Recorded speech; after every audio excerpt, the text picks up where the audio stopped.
So, bakit ako nag-video?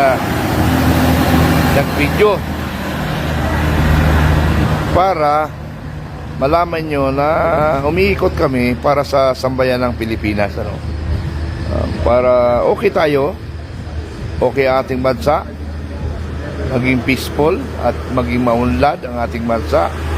Yun yung hangarin ng ating Filipino Guerrilla Forces, kasama si Ranger Kidlat, si Supremo kasama namin. Okay.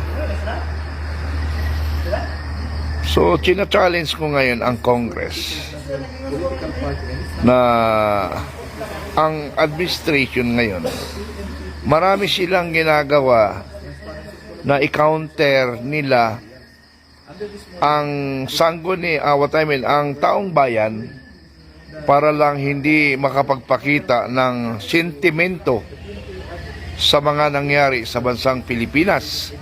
So, parang mali, parang mali. Because we are in the democratic system. So, malaya tayo magsalita. Gusto natin ihayag ang sentimento natin, ang dismay sa nangyari sa ating gobyerno. So, challenge ko ang Congress.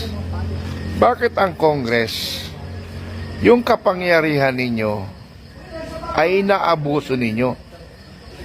Abuse of power.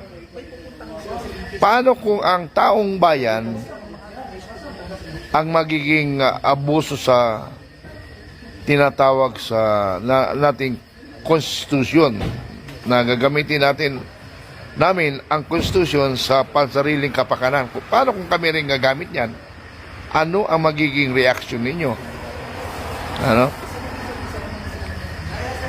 Pero kami ni Supremo at saka mga ibang commanders ng FGF, hindi kami papayag anuman ang mangyari. Pero nangyari na nga eh. Ano nangyari? Naubos ng pera ng kaban ng bayan eh. Hindi ko na kailangan i-explica yan kasi halos paulit-ulit na lang mga issue na yan. Basta ang sinasabi ko, inubos nyo na ang kaban ng bayan ng mga demonyo. Ang demonyo na ito, magmula kay Marcos, kay First Lady, Tambaloslos, yung Tuwadcom, in other government official. Ang sasarap niyong pagkukutungan, Ang sasarap niyong pagkukutungan. Magbago lang ang mundo. Sinasabi ko sa inyo. At nagpaalala kami, nagwa-warning kami sa inyo. Gago kayo. Ang gobyerno natin, magandang gobyerno, ginagago nyo, binababoy nyo ang gobyerno natin. Ewan ko ba? Paano kung wala ang Filipino Guerrilla Forces at hindi nabuhay ang FGF noong April 9? Sino ngayon ang nagtatanggol sa bansang Pilipinas? Matanong ko kayo, pakisagot nyo sa comment, sino ang aasahan natin? Sino bang tumatayo? Yes, maraming naglalabas ng sentimento through social media. Hindi yan sila tatablan ng social media o anong batikos dahil di mula eh. Kaya nanawagan ako sa lahat ng mga nagpaparandam ng sentimento sa ating gobyerno. Nagpaparandam ng sentimento sa ating gobyerno. Ay sana makiisa na lang kayo sa Filipino Guerrilla Force at yun ay makakatulong sa ating lahat. Pero kung nag-individual kayo, kanya-kanya tayo, lalong sulat-sulat, yung sulat na yan, mabubura na lang yung litra. Hindi pa yan pakikinggan ng gagong gobyerno. Kaya itigil niya yung pagsusulat, magsanip puwersa tayo at ipakita natin sa taong bayan o sa sambayan ng Pilipino at sa buong mundo na tayong Pilipino ay nagkaisa laban sa mga mapagsamantalang Pilipino. Ano? Hindi yan makuha na sa social media. Pero bakit ako nag-social media? Kasi ang panawagan ko dito, hindi para sa gobyerno, kung hindi sa mga taong nadidismaya sa gobyerno at yung mga bumabatikos. Yun yung pinapanawagan ko, yung mga galit na bumabatikos sa gobyerno. Ano kaya kung ipag-isahin na lang natin ang pwersa? Mas maganda siguro yun, di ba? Kasi naman nagkanya-kanya tayo ng komento. Sabihin natin kanya-kanyang yabang. Ako nga, mayabang rin ako eh. Pero, mayabang ako, pero gagawin ko ang totoo. Magantay lang kayo ng panahon. Ha? Magantay lang kayo ng panahon. Hindi panahon, oras pala. Ay, oras, minuto. Ay, mali, araw yata. O buwan. Hindi ko alam. Basta ang mag-udyat nito ang Panginoon. Pag sinabi ng Panginoon, udyat na. At nagising na ang taong bayan. Ha? Huwag tayo maghiwalay, magkaisa tayo. Yung sinasabi niyo mga sentimento dyan, vloggers, magkaisa tayo.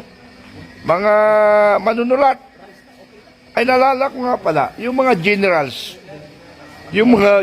na pumirma, na ang kanilang kahilingan, tanggalin si Inday Sara, tanggalin si Romualdez, at yung pang ibang tatanggalin, at iiwan si Pangulong Marcos. Mukhang, hindi ko maintindihan eh. Hindi ko maintindihan. Sir, sorry ha. Sorry, sir. Hindi ko naiintindihan yung gusto nyong mangyari. Saan nyo ba kinuha yung mga ganong opinion or sinasabi natin legal? Tanggalin si Inday Sara kasi threat to national security. Tanggalin si Tambaloslos kasi threat to national security or what? Saan nyo kinuha yun? Ha? Hindi ako gaano kagalingan, pero hindi ko makita ang logic nyo eh. Logic nyo para kay Marcos? Baka ganon. Pagsisip-sip kayo? Hindi na nga binabawasan na nga ang pension natin. Sisip-sip pa kayo. Sorry ha, kasi totoo lang ako. Totoo lang yung sinasabi ko. Pag-isahin na lang natin yung ating mga sentimento na ubos na ang kaban ng bayan. Ito ang hirap sa atin eh. Ang daming matatapang. Sana yung tapang na ipag-isahin natin para lumakas. Umaga sa hangin, ipagsama-sama natin hangin, sinisigurado natin dahil sa pamagitan ng hangin, maitutulak ang mga So, ganun lang, mensahe ko. Salamat at gusto ko lang ay parating kasi kaming Filipino Guerrilla Forces ay nagbabantay kami sa lahat ng anumang mangyari sa ating bansang Pilipinas because Filipino Guerrilla Forces ay nagmamahal sa ating bayan. Yun lang, maraming salamat at susundan natin to pag nakarating kami sa Cagayan de Oro at naghihintay yung mga forces namin doon. Salamat. Thank you.